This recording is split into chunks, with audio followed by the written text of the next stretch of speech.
नमस्ते, मैं डॉक्टर रेखा मित्तल हूँ, child neurologist, Madhukar Rainbow Children's Hospital in Delhi. मैं कई साल से पीडियाट्रिक न्यूरोलॉजी की प्रैक्टिस करती हूँ। आज हम बात करेंगे एक चाइल्ड न्यूरोलॉजी के बहुत ही कॉमन कंडीशन के बारे में, जिसका नाम है सेरेब्रल पॉल्सी। कई सारे बच्चे हमारे देश में इस कंडीशन से पीड़ित हैं। तो ये सेरेब्रल पॉल्सी होती क्या है? ये एक ऐसी डिज़ीज़ है जिसमें कि चलने में और हाथ पैर हिलाने में दिक्कत आती है और शरीर की जो पोजीशंस हैं वो ऑड तरह की या अजीब तरह की हो जाती हैं। और ये इसलिए होता है कि जब ये ब्रेन यंग होता है, डेवलपिंग होता है, इसमें किसी भी वक्त कोई नुकसान हो जाए, जैसे कि ऑक्सीजन की कमी पड़ जाए, ये सबसे कॉमन है, या फिर कोई केमिकल्स ब्रेन में अप डाउन हो जाए, सर में चोट हो जाए, मेनिंजाइटिस हो जाए, एंसेफेलाइटिस हो जाए, तो ये यंग ब्रेन में यानी कि डेवलप होते हुए ब्रेन में इस तरह का कुछ नुकसान हो जाए, तो जो उसका रिज़ल्ट हमें बच्चे में देखने को मिलता है उसको हम सेरेब्रल पॉल्सी कहते हैं। अब सेरेब्रल पॉल्सी कई तरह की होती है, जैसे कि स्पास्टिक, जिसमें सारे मसल्स टाइट होते हैं। एक होती है एक्स्ट्रा पिरामिडल, जिसमें सारे मसल्स टाइट होने के साथ साथ अजीब तरह के पोजीशंस में भी आ सकते हैं। एक होती है एटैक्सिक, जिसमें कि बैलेंस के इश्यूज आ सकते हैं। तो किस तरह की सेरेब्रल पॉल्सी डेवलप होगी, ये उस पर डिपेंड करता है कि ब्रेन के किस हिस्से में नुकसान हुआ है। सेरेब्रल पॉल्सी के बच्चों में खाली हिलने डुलने में या पोजीशनिंग में ही दिक्कत नहीं होती है, उसके साथ साथ कई प्रॉब्लम्स और भी आती हैं, जैसे इंटेलेक्चुअल डिसेबिलिटी, डेवलपमेंटल डिले। तो माइंड से समझने में कुछ दिक्कतें आ सकती हैं, जिसको हम बड़े बच्चों में लो आईक्यू भी बोल सकते हैं। इसके अलावा कई बच्चों को दौरे पड़ते हैं। कुछ बच्चे ऐसे होते हैं जिनको दिखाई देने में दिक्कत होती है, विजुअल इम्पेयरमेंट होती है। कुछ बच्चों को सुनाई नहीं देता है, और कुछ बच्चे ऐसे होते हैं जिनके दौरे कंट्रोल करना बहुत मुश्किल हो जाता है। एक चीज़ यहाँ ध्यान रखने की ज़रूरत है कि सेरेब्रल पॉल्सी का कोई परमानेंट क्योर नहीं होता है। कि कई पेरेंट्स हमारे से आके पूछते हैं कि बच्चे का पूर्णतः इलाज हो जाएगा, या बच्चा क्योर हो जाएगा, या और बच्चों जैसा हो जाएगा। तो इसका जवाब ना है, क्योंकि जिस ब्रेन में एक बार में नुकसान हो गया, वो उसको दोबारा से उसको क्योर करना, उस निशान को निकालना पॉसिबल नहीं है। कुछ पेरेंट्स हमसे पूछते हैं कि क्या ये जेनेटिक है? तो ये most of the times genetic नहीं होती है, ये पेरेंट्स टू चिल्ड्रन नहीं जाती है, या मतलब इसमें जीन्स में गड़बड़ नहीं होती। लेकिन लेटली कुछ कंडीशंस ऐसे अब पता लगने लगे हैं जिसमें ऐसा लगता है कि बच्चे को सेरेब्रल पॉल्सी है, लेकिन जब हम उसकी जेनेटिक टेस्टिंग करते हैं तो उसमें कोई जीन की प्रॉब्लम आ सकती है। तो अब एक बच्चे को सेरेब्रल पॉल्सी हो गई है, तो उसका इलाज कैसे किया जाए?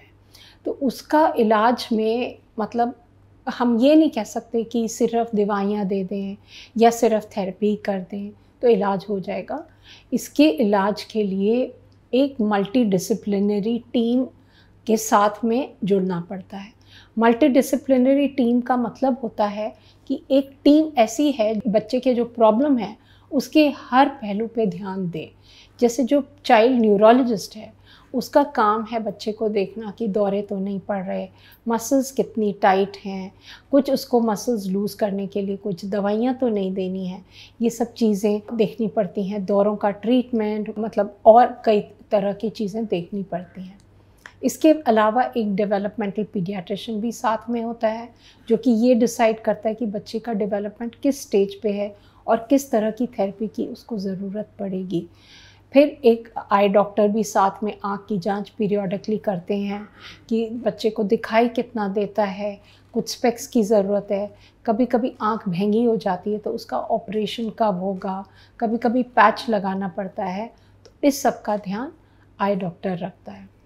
फिर एक ईएनटी स्पेशलिस्ट जैसे हियरिंग स्पेशलिस्ट की इसकी शुरुआत में ज़रूरत पड़ती है, वो ये देखते हैं कि बच्चे की हियरिंग ठीक है कि नहीं है।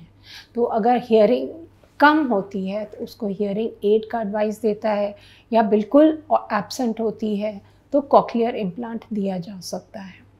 इसके अलावा हमारे साथ में जुड़े होते हैं हर तरह के थेरेपिस्ट जो कि एक्सरसाइज करवाते हैं, ट्रेनिंग करते हैं, बच्चे को कैसे बिठाना है, कैसे सुलाना है, कैसे एक्सरसाइज करानी है, उस सब का ज्ञान देते हैं। पेरेंट्स को भी समझ में आता है कि बच्चे को किस तरह से हैंडल किया जाए, कैसे ट्रीट किया जाए। जहाँ तक मेडिसिन्स इटसेल्फ का सवाल है, तो मेडिसिन्स जो दी जाती हैं वो सिम्टम्स को रिलीव करने के लिए दी जाती हैं, जैसे कि मसल्स टाइट हैं तो उनके लिए, एक्स्ट्रा मूवमेंट्स हो रहे हैं तो उनको कम करने के लिए, या फिर दौरे पड़ रहे हैं तो उसके लिए, इन सब चीज़ों के लिए मेडिसिन्स दी सकती हैं। लेकिन इसमें क्योर करने की कोई भी मेडिसिन्स नहीं होती हैं। कभी कभी सर्जरी भी की जाती है, लेकिन ये उन केसेस में की जाती है जहाँ पर कि मसल्स इतनी टाइट हो गई हैं कि वो फिक्स्ड हो गई हैं, कॉन्ट्रैक्चर्स फिक्स्ड हो गए हैं, तो उनको रिलीज़ करने के लिए हमारे ऑर्थोपेडिक सर्जन्स सर्जरी करते हैं। कभी कभी हिप्स जो हैं जॉइंट में से निकल पड़ते हैं, मसल्स बहुत टाइट हैं, उस चीज़ को फिक्स करने के लिए भी सर्जरी करानी पड़ सकती है। एक सवाल जो हमसे अक्सर पूछा जाता है वो ये है कि स्टेम सेल थेरेपी से बच्चे को फ़ायदा होगा कि नहीं। लोगों को लगता है कि स्टेम सेल थेरेपी लगवा लो, कॉस्टली है तो क्या हुआ, तो बच्चा ठीक हो जाएगा, बट ये आइडिया बिल्कुल गलत है। स्टेम सेल का अभी आज की डेट में कोई सेरेब्रल पॉल्सी में रोल नहीं है। ये स्टेम सेल थेरेपी सिर्फ एक्सपेरिमेंटल और साइंटिफिक इंस्टीट्यूट्स में ही यूज़ की जा सकती है, ऐसे ही नहीं, बिकॉज इसके बहुत सारे मॉनिटरिंग करनी पड़ती है। कई पेरेंट्स बोलते हैं कि स्टेम सेल थेरेपी करने से जो स्टेम सेल थेरेपी करा चुके होते हैं वो बोलते हैं कि हमें फ़ायदा होता है, लेकिन बात ये होती है कि जब वो स्टेम सेल थेरेपी होती है तो उसके बाद पेरेंट्स थेरेपी भी बहुत अच्छे से कराते हैं, तो वो रिज़ल्ट स्टेम सेल थेरेपी का है या एक्सरसाइज का है, ये कहना बड़ा मुश्किल हो जाता है। तो स्टेम सेल थेरेपी आज की डेट में आईसीएमआर और गवर्नमेंट ऑफ इंडिया की तरफ से इलीगल है, तो इस ओर ना जाएं। तो ये कुछ इन्फॉर्मेशन थी सेरेब्रल पॉल्सी के बारे में। उम्मीद है कि आपको इसके कुछ कॉन्सेप्ट्स के बारे में समझ में आया होगा और इससे आपको अपने बच्चे को समझने में और हैंडल करने में मदद मिलेगी। Thank you.